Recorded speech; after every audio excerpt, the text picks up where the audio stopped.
Hello friends, welcome back to the new video. Today video title is guys, how can we change our lock screen layout? Means guys, you want to change guys, your lock screen style, so guys you can change it. And guys, now let's see how to change it in Xiaomi phone. In this video guys, I am going to show you friends.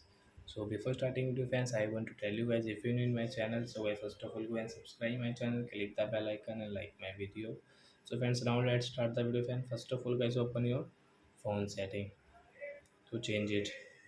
Then guys you can see your display and lock screen settings. So guys tap here. Then guys scroll. Guys you can see lock screen clocks format. Tap here. And guys you can see lock screen layout. So guys you can change from here like that.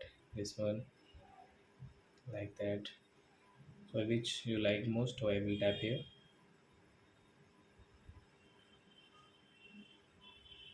And guys come back. So guys now let's see.